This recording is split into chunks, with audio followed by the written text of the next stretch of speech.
அதுவும் மாண்புமிகு தமிழ்நாட்டின் முதலமைச்சர் அவர்கள் எந்த திட்டத்தை தொடங்கினாலுமே கரெக்டாகவும் அது பொருந்தியும் போச்சு. இந்த மக்களை தேடி மருத்துவங்கிற திட்டம் 2021 ஆகஸ்ட் 5ஆம் தேதி கிருஷ்ணகிரி மாவட்டம் சாமணப்பள்ளியில தான் தொடங்குச்சு. சாமணப்பள்ளியில தொடங்கும் போது அந்த மாவட்டத்துக்கு அவர் தான் பொறுப்பு அமைச்சர்.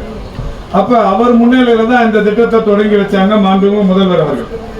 சாமணப்பள்ளியில தொடங்கி வைக்கும் போது நம்ம டிபிஹெச் சொன்னது மாதிரி 5 வகையான தொற்றா நோய்களுக்கு வீடுகளுக்கே தேடி சென்று மருத்துவம் பார்ப்பது என்கின்ற வகையில் ஒரு திட்டம் தொடங்கப்பட்டது. அது என்னென்ன மாதிரியான நோய் பாதிப்புகள் உங்களுக்கு நல்லா தெரியும். Diabetic, hyper tension, palliative care, physiotherapy, dialysis. இந்த 5 வகை நோய்களுக்கு வீடுகளுக்கே தேடி சென்று மருத்துவம் தருவது, மருந்து தருவது என்பது இந்த திட்டத்தின் நோக்கம். மாண்புமிகு முதல்வர் சாமணப்பள்ளியில அண்ணன் காந்தி அவர்களுடைய முன்னிலையில தொடங்கி வச்சுட்டு பேசும்போது சொன்னாங்க, 1வது பயனாளியை சாமணப்பள்ளியில செலக்ட் பண்ணியிருக்கிறோம், அவங்களுக்கு மருந்து கொடுத்துருக்கிறோம். அவங்க பேர் விஜயான்னு நினைக்கிறேன், அந்த அம்மாவுக்கு கொடுத்துருக்கிறோம். இது 1 கோடி பயனாளிகளை சென்றடையும் போதுதான் இந்த திட்டத்தின் வெற்றி என்பது உறுதிப்படுத்தப்படும். ஆனா இன்னைக்கு என்னன்னா, எத்தனை பேருக்கு இந்த திட்டத்தில் தமிழ்நாட்டில் பயன்பட்டு இருக்காங்கன்னா 1,69,713 பேர் பயன்பட்டு இருக்காங்க. முதல் பயனாளிக்கு வணக்கத்திற்குரிய தளபதி அங்க மருந்து பெட்டகத்தை தந்தார். 50 லட்சமாவது பயனாளிக்கு சித்திரப்பாக்கத்துல ஒரு சகோதரிக்கு வந்து முதல்வர் அவர்களே வந்து பெட்டகத்தை தந்தார்.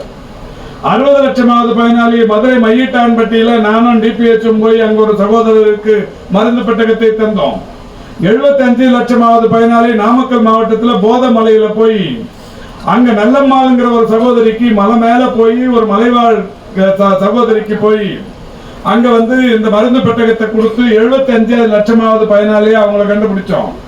அதுக்கப்புறம் 80 லட்சமாவது பயனாளி கோதாமேட்ல ஒரு சகோதரி, 90 லட்சமாவது பயனாளி விருகம்பாக்கத்தில் ஒரு இஸ்லாமிய சகோதரி, 1 கோடியே 1வது பயனாளிக்கு மீண்டும் முதல்வரே வந்து திருச்சி சன்னாசிப்பட்டியில ஒரு தோழருக்கு ஒரு சகோதரிக்கு தந்து மருந்து பெட்டகத்தை தந்தார்.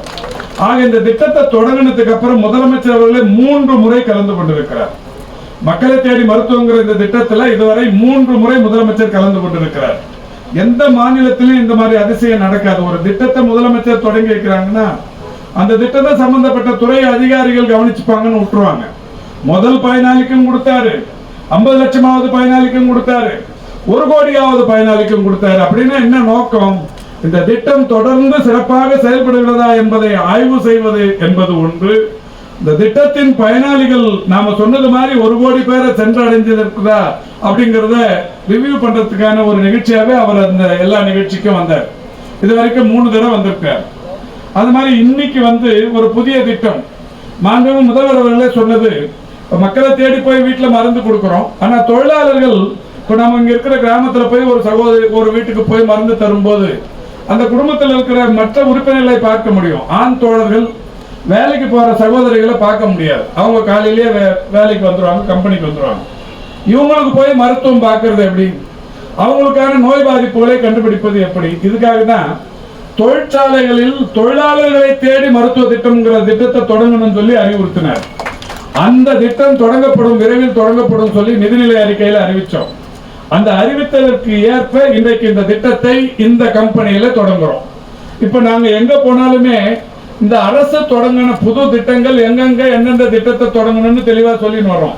மக்களை தேடி மருத்துவமா கிருஷ்ணகிரி சாமணப்பள்ளி, அதே மாதிரி இதயம் காப்போம்ங்கிற திட்டமா கோயம்புத்தூர் மாவட்டம் மலுமிச்சம்பட்டி, அது மாதிரி வந்து சிறுநீரக பாதுகாப்பு திட்டமா சேலம் மாவட்டத்தில் ஒரு பேரூராட்சி.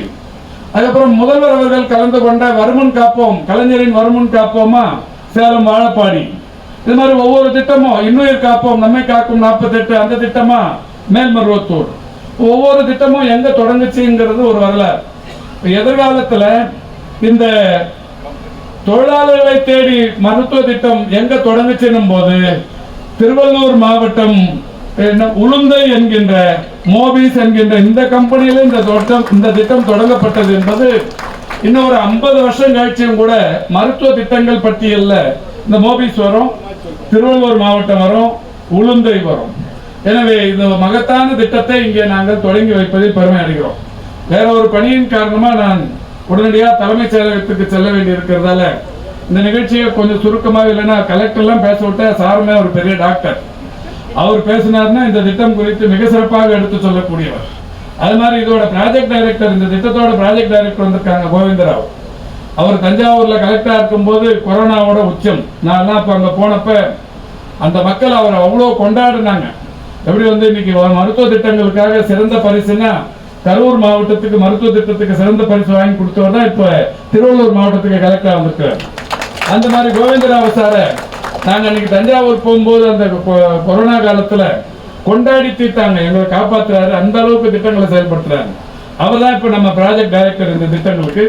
அவரும் இந்த திட்டத்தை தொடங்கி வச்சிருக்காரு.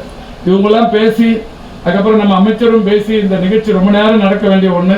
அதுக்கு மேல உங்க ஊர் கதாநாயகன் திரு ராஜேந்திரன், இந்த ஊரோட சட்டமன்ற உறுப்பினர், அவரும் பேச ஆரம்பிச்சாருன்னா சட்டமன்றத்திலே நிறைய நேரம் பேசுவாரு. இங்க மைக் கொடுத்தா விட மாட்டார், அந்த அளவுக்கு பேசுவாரு. அவருமே யாருக்குமே பேசுறதுக்கு வாய்ப்பு இல்லாம அவங்க நேரத்துல நானே எடுத்து இந்த நிகழ்ச்சியை விரைந்து முடிக்கிறோம்.